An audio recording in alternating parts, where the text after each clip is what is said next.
Hello दोस्तों, कैसे हो आप सब। आप सबका आपके अपने परिवार एवं शिक्षा में हार्दिक स्वागत है। तो आज हमारा पेपर रहेगा राजस्थान कांस्टेबल सेकंड पेपर, जो 2022 में हुआ था। ठीक है। इसमें राजस्थान जीके से संबंधित 55 क्वेश्चन है। इसका फर्स्ट पेपर अपलोड कर दिया गया है। जिसने नहीं देखा वो प्लेलिस्ट में जाकर देख लें यूट्यूब की। और अभी तक मैंने 26 पेपर है जो अपलोड कर दिए 2021-22 के। जिसने नहीं देखे वो प्लीज जाके यूट्यूब की प्लेलिस्ट में जाकर देख लें और यूट्यूब चैनल को सब्सक्राइब जरूर कर लें। जो भी अभी तक टेलीग्राम चैनल इवन शिक्षा के नाम से है, जो जिससे नहीं जुड़ा है वो प्लीज जुड़ जाए। वहां पे मैं इसकी पीडीएफ आपको पहले प्रोवाइड करवाता हूँ। वहां पे आप जरूर जुड़ना, जहां पर सारा मटेरियल मैं आपको प्रोवाइड करवाता हूँ। ठीक है। और जिसने भी अभी तक चैनल को सब्सक्राइब नहीं किया प्लीज चैनल को सब्सक्राइब करें, लाइक करें और शेयर करें अपने दोस्तों के साथ में। क्वेश्चन की तरफ चलते हैं। पहला क्वेश्चन है, भीनमाल महान संस्कृत कवि का जन्म स्थल है। किसका है? कवि माघ का। माघ का जन्म स्थल क्या है? भीनमाल। ठीक है। आगे क्वेश्चन है, निम्नलिखित में से कौन सा पुरातत्व स्थल राजस्थान के भरतपुर जिले में पाया गया है? कौन सा? अहिल्याबाई का कुआं है, जो कहां पर है? भरतपुर में। ठीक है। आगे क्वेश्चन है, भारतीय पुरातत्व सर्वेक्षण जयपुर क्षेत्र द्वारा राजस्थान के ओजियाना स्थल पर उत्खनन किस अवधि वर्ष के दौरान किया गया? कब किया गया? 2000 2001 के दौरान। ठीक है। 2000 व 2001 के दौरान। आगे क्वेश्चन है, निम्नलिखित में से 1193 में कौन सी घटना हुई जब अजय पाल चौहान को मोहम्मद गोरी ने पराजित किया था? कौन सी? अजमेर को दिल्ली सल्तनत के नियंत्रण में लाया गया। ठीक है। 750 से 1000 ईस्वी के दौरान राजस्थान और अधिकांश उत्तरी भारत पर निम्नलिखित में से किसने शासन किया? किसने शासन किया? एक 750 ईस्वी से 1000 ईस्वी के मध्य किसने किया? प्रतिहारों ने। ठीक है। चित्तौड़गढ़ के विषय में निम्नलिखित में से कौन सा कथन सही नहीं है? ये नहीं को आप याद रखना। ठीक है।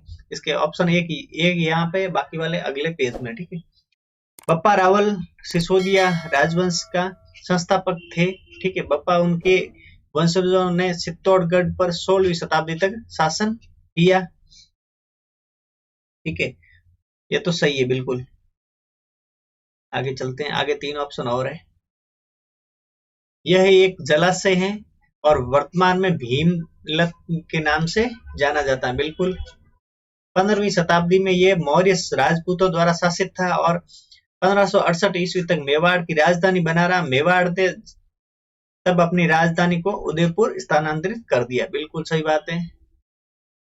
1303 ईस्वी में बहादुर शाह ने चित्तौड़ पर आक्रमण किया। ये गलत है। 1303 ईस्वी में किसने किया? अलाउद्दीन खिलजी ने, एके ने आक्रमण किया था।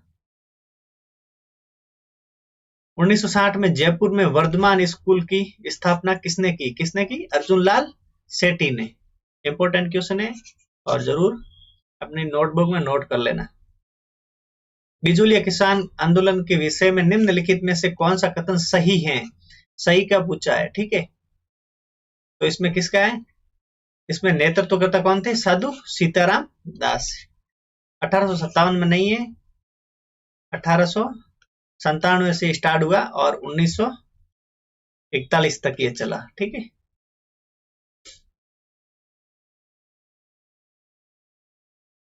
जागीरदार राव कृष्ण सिंह ने बिजोलिया में किसी किसान की बेटी की शादी होने पर एक नया कर यानी 5 रुपए का भुगतान की शुरुआत की। उस कर का नाम क्या था? चंवरी कर। चंवरी कर नाम से जो कर था। इसी को लेकर बिजोलिया में ये किसान आंदोलन स्टार्ट हुआ। मत्स्य संघ राजस्थान के गठन का प्रथम चरण है। इसमें राज्य सूबे के किस संघ का हिस्सा था? पहले में कौन था?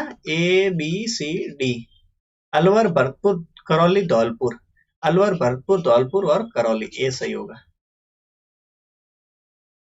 ये एकदम सिंपल क्वेश्चन है। क्षेत्रफल की दृष्टि से राजस्थान का सबसे बड़ा जिला कौन सा है?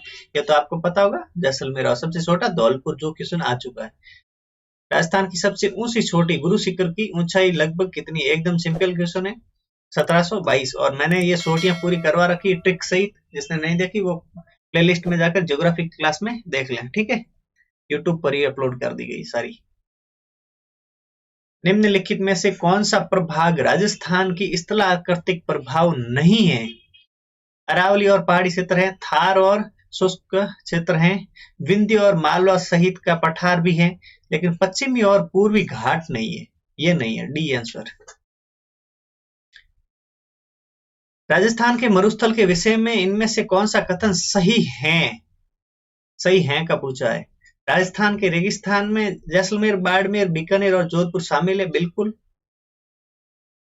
यही है इसका आंसर होगा, क्योंकि सही यही है। थार मरुस्थल या महान भारतीय मरुस्थल, ग्रेट इंडियन डेजर्ट राजस्थान के कुल भूभाग का 50% नहीं है, 61% है, और 40% जनसंख्या।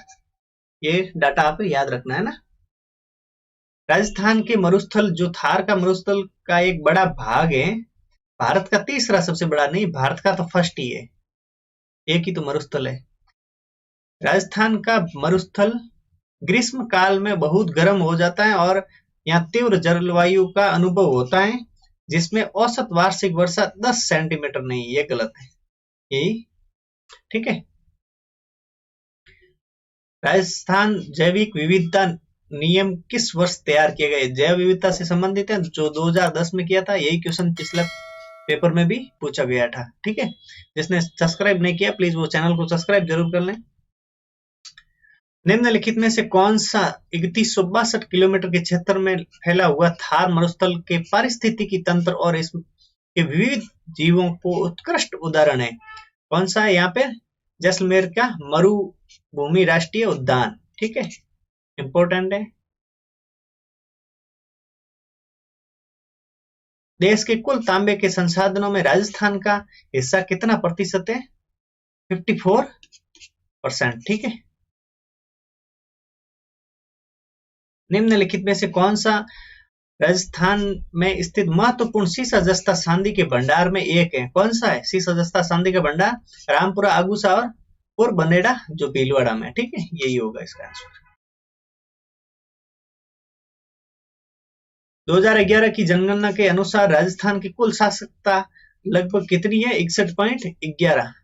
और जनगणना से हर पेपर में 2 से 3 क्वेश्चन पूछे जा रहे हैं। पिछले पेपर में तो 5 क्वेश्चन पूछ लिए थे। इतना इंपॉर्टेंट है जनगणना, जिसने नहीं पढ़ी वो पढ़ लें एक बार जरूर। 2011 की जनगणना के अनुसार राजस्थान के संबंध में कौन सा सुमेलित है? सही सुमेलित कौन सा है? बाकी सब गलत है, लेकिन सिख है वो 1.27% है, ठीक है। राजस्थान के विभिन्न जिलों में जनसंख्या वितरण के बढ़ते क्रम के संबंध में दिए गए सही विकल्प की पहचान करना है। जनसंख्या के संबंध में बढ़ता विकल्प सबसे, इन विकल्पों में बीकानेर में कम है, उसके बाद में अजमेर में बीकानेर से ज्यादा है, अजमेर से ज्यादा जोधपुर में, और जोधपुर से ज्यादा जयपुर में। यही इसका आंसर होगा। क्रम जरूर याद करें ना। आगे, निम्नलिखित में से कौन सा चयनित वस्तु सेवा कर के खुदरा मूल्यों के सामान्य स्तर में समय के साथ परिवर्तनों को मापने के लिए निर्मित किया गया, जिसे परिवार उपभोग उद्देश्य से खरीदते हैं? कौन सा है? उपभोक्ता मूल्य सूचकांक, सीपीआई। इंपॉर्टेंट है, जरूर इसे नोट करना है ना। प्रत्येक महीने 4 अलग अलग प्रकार के उपभोक्ता मूल्य सूचकांकों का निर्माण किया जाता है। श्रम ब्यूरो शिमला निम्नलिखित में से किस एक को छोड़कर उनमें से 3 का निर्माण करता है? कौन करता है? कौन सा छोड़ के? ग्रामीण और शहरी को छोड़कर बाकी औद्योगिक श्रमिक, ग्रामीण मजदूर और कृषि मजदूर, इन तीनों का डाटा कौन जारी करता है? श्रम ब्यूरो शिमला, ठीक है। आगे, द्रव्यवती नदी पुनर्जीवन परियोजना के विषय में संबंध में कौन सा कथन सही है?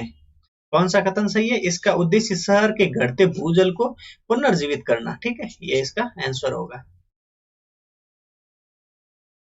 निम्नलिखित में से कौन सा राजस्थान राज्य का एकमात्र विशेष रूप से कमजोर असुरक्षित जनजातीय समूह है? कौन सा है? सहरिया।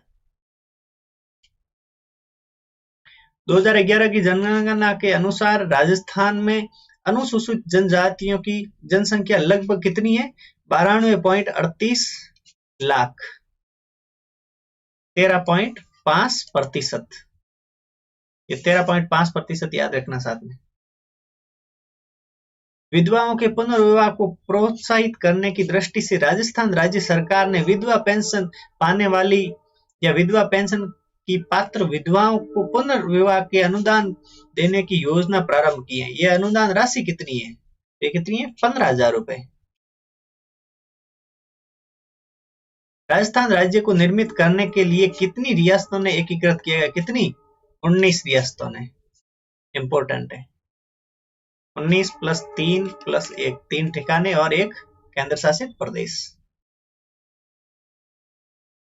राजस्थान उच्च न्यायालय का उद्घाटन 29 अगस्त 1949, ये डेट याद रख लेना, इंपॉर्टेंट है। 29 अगस्त 1949 को राजस्थान उच्च न्यायालय का उद्घाटन हुआ। ठीक है। निम्नलिखित में से किसने उसी दिन 11 अन्य न्यायाधीशों के साथ मुख्य न्यायाधीश, राजस्थान के प्रथम मुख्य न्यायाधीश कौन थे?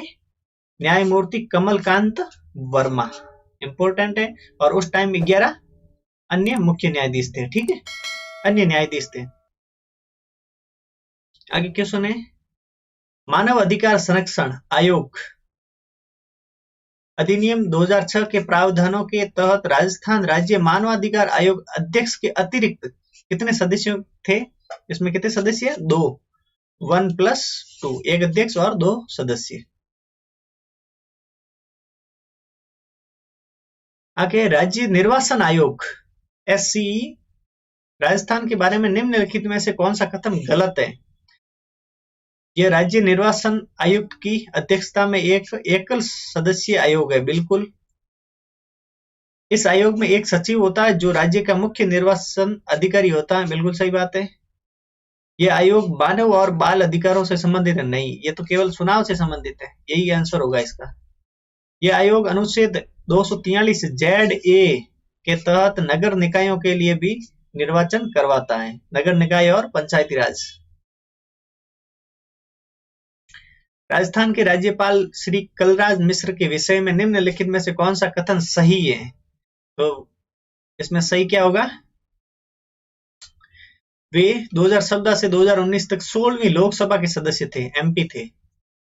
यही सही होगा। ठीक है। निम्नलिखित में से किस स्थान पर मेहरानगढ़ किला है? ये तो एकदम सिंपल क्वेश्चन है, आपको आना चाहिए। कहाँ है? जोधपुर में। जयपुर में EPIP उत्तर भारत का सबसे बड़ा निर्यात पार्क है। ये ठीक है, ये जयपुर में है। तो निम्नलिखित में से EPIP की फुल फॉर्म, ये क्वेश्चन तो यही बन गया कि EPIP कहाँ पर है? तो कहाँ पर है? जयपुर में। EPIP की फुल फॉर्म, तो इसकी EPIP की फुल फॉर्म होगी एक्सपोर्ट प्रमोशन इंडस्ट्रियल पार्क। ये होगा डी आंसर। राजस्थान में जगत नगमा स्थान में स्थित होने के कारण मंदिर को जगत मंदिर के नाम से जाना जाता है। उस मंदिर का नाम बताइए जिसका उल्लेख यहाँ किया गया। कौन सा मंदिर है? अंबिका माता मंदिर। इंपॉर्टेंट है, जरूर याद करना। निम्नलिखित में से कौन सा किला चौहान द्वारा बनवाया गया माना जाता है और उसे दिल्ली के शासक अलाउद्दीन खिलजी द्वारा कब्जा कर लिया गया? उस पर कौन सा किला है? रणथंबोर का किला। इंपॉर्टेंट है। रणथंबोर के किले को अलाउद्दीन खिलजी ने कब किया था आक्रमण?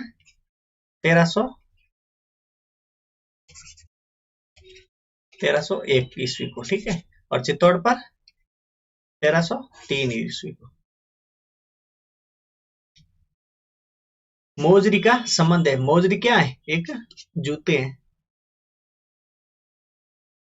जिसने चैनल को सब्सक्राइब नहीं किया प्लीज चैनल को सब्सक्राइब जरूर कर लें। निम्नलिखित में से कौन सा राजस्थान में राष्ट्रीय राजमार्ग पर भारत की पहली आपातकालीन लैंडिंग सुविधा के उपलब्ध में सही कथन है? तो इसका उद्घाटन अशोक गहलोत ने नहीं किया। किसने किया? अमित शाह ने। ठीक है। और इसका निर्माण राष्ट्रीय राजमार्ग 925A पर गांधव भास्कर खंड पर किया गया। बिल्कुल सही बात है। इसका निर्माण अजमेर नहीं है, ये कहां पर है? बाड़मेर में आपातकालीन लैंडिंग के लिए इसका निर्माण किया गया। निम्नलिखित में से कौन सा शहर नमदा बनाने के लिए प्रसिद्ध है, कौन है? नमदा कहाँ के प्रसिद्ध है? टोंक के।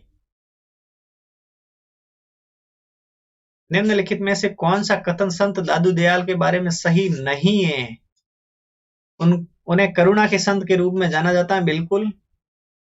उनका जन्म इलाहाबाद में 1544 ईस्वी को, नहीं इलाहाबाद नहीं है, कहां पर है? अहमदाबाद, ठीक है, अहमदाबाद में 1544, इसका आंसर होगा यही, अहमदाबाद में हुआ था, 1544 ईस्वी में हुआ। वह दादू पंथ के संस्थापक थे, बिल्कुल। वह 1603 ईस्वी में अपनी मृत्यु तक राजस्थान के राज्य के नारायण रहे, बिल्कुल। नीचे दिए गए विवरण से राजस्थान के मेले की पहचान कीजिए। ये भारत का दूसरा सबसे बड़ा मेला है और इस मेले में हर साल लगभग 17,000 बैल, ऊंट, घोड़ों का व्यापार होता है। कौन सा मेला ये जोधपुर नागौर मेला है, ठीक है, जो नागौर में लगता है। आगे क्वेश्चन है, आरसी निगम द्वारा जनगणना में मातृभाषाओं पर भाषा पुस्तिका में किस भाषा को विस्तृत क्षेत्र से में प्रसारित पश्चिमी राजस्थान की प्रमुख बोली के रूप में वर्गीकृत किया गया और देशी वक्ताओं द्वारा भाषण के एक सामान्य रूप के रूप में भी लिखा जाता है, जो संपूर्ण देश में फैले हुए पाए जाते हैं। कौन सा? मारवाड़ी। मारवाड़ी पूरे देश में फैले हुए हैं। और आप भी इस बात का सपोर्ट करना कि अभी मारवाड़ी जो राजस्थानी भाषा है उसको मान्यता दिलाने के लिए एक कमेटी जारी की गई है, जो कि काफी मेहनत कर रही है, तो आप भी उनका जरूर सहयोग करना। जहां भी कोई वो प्रोग्राम हो वहां जरूर जाना और राजस्थानी भाषा को मान्यता दिलाने के लिए सपोर्ट जरूर करना 8वीं अनुसूची में, ठीक है। आगे क्वेश्चन है, नीचे दिए गए विकल्पों में से लेखक और उनके लेखन का सही मिलान कीजिए। वंश भास्कर। वंश भास्कर केसरी सिंह बारट का नहीं है, किसका है? वंश भास्कर सूर्यमल मिश्रण का, ठीक है। चेतावनी रसूटिया मलिक मोहम्मद जायसी का नहीं है, किसका है? केसरी सिंह बारट का। और वीर विनोद श्यामल दास मेवाड़ का इतिहास, बिल्कुल ये सही है। और पद्मावत सूर्यमल मिश्रण का नहीं है, किसका है? मलिक मोहम्मद जायसी का, ठीक है। तो जरूर याद करना, ग्रंथ बहुत इंपॉर्टेंट है, हर एग्जाम में पूछे जाते हैं। खादी और ग्रामोद्योग आयोग ने सीमा सुरक्षा बल बीएसएफ के सहयोग से जुलाई 2021 में जैसलमेर में किस उद्देश्य से हेतु परियोजना बोल्ड का शुभारंभ किया? कौन सा? किसके लिए? मरुस्थलीकरण को प्रतिबंध और ग्रामीण व्यवस्था का समर्थन करना, ठीक है। इसके लिए इस योजना का उद्घाटन किया गया, ठीक है। और जिसने भी अभी तक चैनल को सब्सक्राइब नहीं किया, प्लीज वो चैनल को सब्सक्राइब जरूर कर लें। और टेलीग्राम, जिसका मैंने लिंक दे रखा है डिस्क्रिप्शन में, आप वहां से जुड़ जाएं। और इवन शिक्षा के नाम से है, जो आप टेलीग्राम पे सर्च करके भी जुड़ सकते हैं, क्योंकि वहां पे मैं आपको इसकी पीडीएफ आपको उपलब्ध करवाता हूं। तो वहां से आप पहले इसको पीडीएफ को वहां से पढ़ लें और उसके बाद में यहाँ से देखोगे तो आपको डबल रिवाइज हो जाएगा और जो भी क्वेश्चन नहीं आ रहा है वो यहाँ पे आपको सॉल्यूशन हो जाता है, तो याद हो जाएगा। फिर एग्जाम में आपको कोई दिक्कत नहीं होगी, क्योंकि क्वेश्चन लगभग 80-90% क्वेश्चन तो रिपीट होने वाले हैं ओल्ड पेपर के, तो आप ओल्ड पेपर जरूर पढ़ें, ठीक है। और चैनल को आप सब्सक्राइब करना तो ना ही भूलें। Okay, thank you, good bye.